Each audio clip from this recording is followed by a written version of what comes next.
ഈ SQAF എന്ന് പറയുന്ന കമ്മിറ്റിയിൽ BJPയുടെ ഒരു നോമിനി ഉണ്ടായിരിക്കില്ല എന്ന് സംസ്ഥാന സർക്കാരിന് ഈ ഘട്ടത്തിൽ ഉറപ്പ് പറയാൻ പറ്റുമോ? പറ്റിക്കൊള്ളുന്നില്ല. ഇല്ല.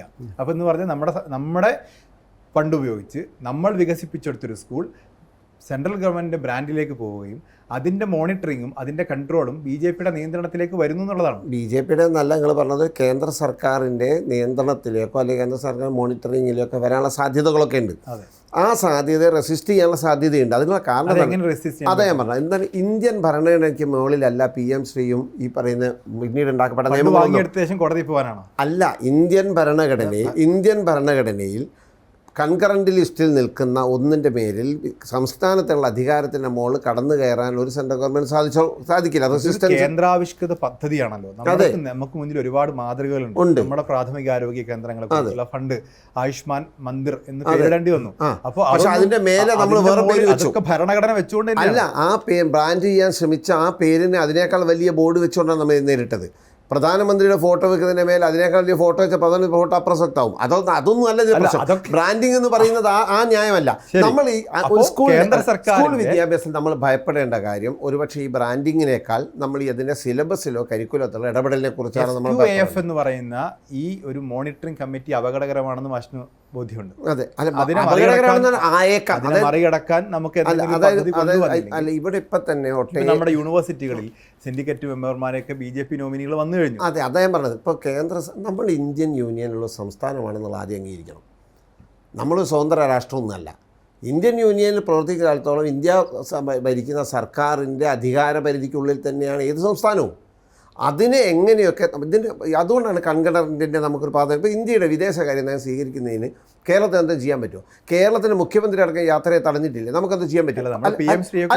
ഞാൻ പറയുമ്പോൾ അത് നിങ്ങൾ കാണണം. അതേ സ്ഥാനത്ത് വിദ്യാഭ്യാസ വകുപ്പ് അങ്ങനെയല്ല. വിദ്യാഭ്യാസ വകുപ്പ് ഇന്ത്യൻ ഭരണപ്രകാരം കൺകറൻറ്റിലാണ്. അല്ലെങ്കിൽ ഭരണഘടന തിരുത്തിക്കൊണ്ട് കൺകറൻറ്റ് ലിസ്റ്റ് ഒന്ന് ഒഴിവാക്കിയാൽ നിങ്ങൾ ഈ പറയുന്നതെല്ലാം അപ്പടി അച്ചട്ട അവർക്ക് നടപ്പാക്കാൻ പറ്റും. അങ്ങനെ നിൽക്കുന്ന കാലത്തോളം റെസിസ്റ്റൻസ് ഉള്ള അവസരം അവിടെ തന്നെയുണ്ട്. ഇനി ഞങ്ങൾ ഒരു റെസിസ്റ്റൻസും ഒന്നിനും ഒപ്പിടില്ല എന്ന് പറഞ്ഞ് ഞങ്ങൾ ഇന്ത്യൻ യൂണിയനിൽ ഇല്ലെന്ന് പറഞ്ഞ നിലക്കാനും സംസ്ഥാനം സാധിക്കുകയുമില്ല.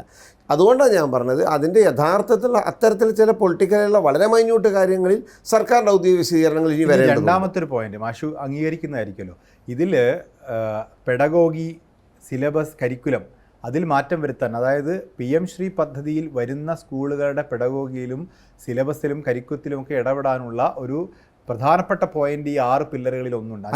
അതാണ് ഞാൻ പറഞ്ഞത്. അത് ഇന്ത്യൻ ഭരണയ്ക്ക് മുകളിലുള്ള ഒരു സാധനമല്ല. കരിക്കുലത്തിൽ സിലബസിൽ ഒരു മാറ്റം വരുത്തുന്നില്ലല്ലോ. നേരത്തെ ഇതേ സാധനം വെച്ചുകൊണ്ടായിരുന്നു നേരത്തെ NCERT ടെക്സ്റ്റ് ബുക്കിൽ ഒരുപാട് മാറ്റം ചരിത്ര പുസ്തകത്തിൽ വരുത്തിയത്. പക്ഷേ കേരളത്തിൽ അത് പഠിപ്പിക്കുന്നില്ല. CBSE സ്കൂളിൽ പഠിപ്പിക്കുമ്പോൾ തന്നെ കേരളത്തിലെ പൊതുവിദ്യാഭ്യാസ രംഗത്ത് പഠിപ്പിക്കുന്നില്ല. പഠിപ്പിക്കേണ്ടത് കേരള സർക്കാർ തീരുമാനിച്ചത് ഇതേ ഭരണഘടന അവകാശം വെച്ചുകൊണ്ടാണ്. ഒരു ആശങ്ക നിലനിൽക്കുന്നുണ്ട് ഈ സിലബസിൽ മാറ്റം. സ്വാഭാവികമായിട്ട് ഇന്ത്യ BJP ഭരിക്കുന്ന കാലത്തോളം നമ്മളെപ്പോലെ സംസ്ഥാനങ്ങൾക്ക് എന്തെല്ലാം ആശങ്കകളുണ്ട്. ഇത് മാത്രമേ ഉള്ളൂ. അതെന്ത് ചോദ്യം നിങ്ങൾ ഈ ഒരു ഉൾപ്പെടെ നമ്മുടെ വിദ്യാഭ്യാസ സ്ഥാപനങ്ങളുടെ കരിക്കുലത്തിലും പെഡഗോഗിയിലും കാവ്യവൽക്കരണത്തിന്റെ സിലബസുകൾ കൊണ്ടുവരാൻ സാധ്യതയുണ്ട്. ഇന്ത്യ ഭരിക്കുന്നത് ഒരു വർഗീയ ഫാസിസ്റ്റ് രാഷ്ട്രീയ കക്ഷിയാണെങ്കിൽ ഇന്ത്യയിലെ ഏത് സംസ്ഥാനങ്ങൾക്കും അത്തരം ആശങ്കകൾ ഉണ്ടാവും. അതിനോട് യോജിക്കാത്ത വഴങ്ങണമെന്നല്ല, അത് നിലനിൽക്കുന്നുണ്ടോ എന്ന ചോദ്യത്തിന് ഉത്തരവാണ്. പോരാട്ടം നടത്തിയ അതിനെതിരെ തമിഴ്നാട് തുടങ്ങിയ സംസ്ഥാനങ്ങളുണ്ട്. ഓരോ സംസ്ഥാനവും അതിൻ്റെതായ രീതിയിൽ പോരാട്ടങ്ങൾ നടത്തും. കേരളവും അതങ്ങനെ തന്നെ. ഇപ്പം ഞാൻ ചോദിക്കട്ടെ, കഴിഞ്ഞ ദിവസം കണ്ടു ഇവിടെ ഭയങ്കരമായ ഗവർണർ ഫൈറ്റുകളായിരുന്നു. നിങ്ങളൊക്കെ ഭയങ്കരമായി പറഞ്ഞിരുന്നത് ഗവർണറുടെ അധികാരത്തെ ചോദ്യം ചെയ്യുന്നു, SFI അഴിഞ്ഞാടുന്നു എന്നൊക്കെ. ഇവിടെ അദ്ദേഹം അധികാരം ഉപയോഗിച്ചുകൊണ്ടല്ലേ ഗവർണർ ഇവിടെ എന്താ? എന്നിട്ട് കേരളത്തിലെ യൂണിവേഴ്സിറ്റികളിൽ നിന്ന് എന്താ ഉണ്ടായത്? നമ്മുടെ പോരാട്ടമല്ലേ ജയിച്ചത്.